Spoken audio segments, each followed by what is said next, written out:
Good morning दोस्तों, मैं भूपेश जवांगन आप सभी का हार्दिक स्वागत करता हूं। आज हम लोग राष्ट्रपति, उपराष्ट्रपति और भारत के सुप्रीम कोर्ट के मुख्य न्यायाधीश के बारे में, इन तीनों का संबंध किस प्रकार से है ये बात करेंगे। और ये भी बात करेंगे कि राष्ट्रपति अगर किसी कारणवश अनुपस्थित है तो उनके पद का निर्वहन कौन करेगा। और लास्ट में ये भी बात करेंगे कि मान लो राष्ट्रपति का पद कोई दूसरे व्यक्ति निर्वहन कर रहे हैं तो उनको वेतन जो है राष्ट्रपति का मिलेगा कि उनका जो पुराना पद था उसका वेतन मिलेगा। तो चलिए शुरू करते हैं। तो भारत के प्रथम राष्ट्रपति रहे हैं वो है डॉक्टर राजेंद्र प्रसाद। ये भारत प्रथम राष्ट्रपति कब बने हैं? तो 24 जनवरी सन 1950 को बने हैं।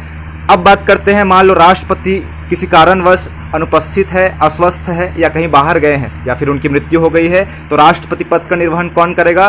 तो इसका सही आंसर होगा, सेकंड प्रायोरिटी में होता है, भारत के जो उपराष्ट्रपति है वो राष्ट्रपति पद का निर्वहन करेंगे। और अगर ये बात करते हैं कि मान लो राष्ट्रपति भी नहीं है, किसी कारणवश उपराष्ट्रपति भी अनुपस्थित है तो फिर राष्ट्रपति पद का निर्वहन कौन करेगा? तो इसका सही आंसर होगा भारत के सुप्रीम कोर्ट के मुख्य न्यायाधीश। मोस्ट इंपॉर्टेंट, याद रखेंगे। अब बात करते हैं कि उनको जो वेतन, मान लो जैसे उपराष्ट्रपति जो है राष्ट्रपति का पद संभाल रहे हैं तो उनको वेतन जो है उपराष्ट्रपति पद का मिलेगा कि राष्ट्रपति पद का मिलेगा? तो सही आंसर होगा जो वर्तमान में पद संभाल रहे हैं उनको वेतन उनको मिलेगा, तो राष्ट्रपति का पद का वेतन मिलेगा उनको।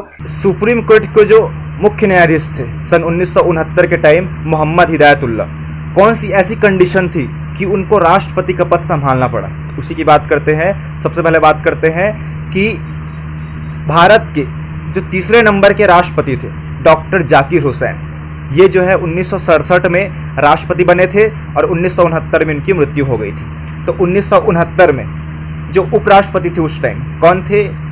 वी वी गिरी जो है उस टाइम उपराष्ट्रपति थे और उस समय जो है मुख्य न्यायाधीश थे सुप्रीम कोर्ट के वो थे मोहम्मद हिदायतुल्ला।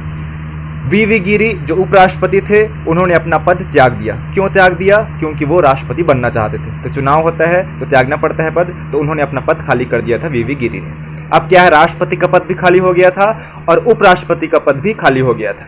इस कंडीशन में कौन संभालता है? मैंने वीडियो बनाया था, अब सभी को मालूम होगा।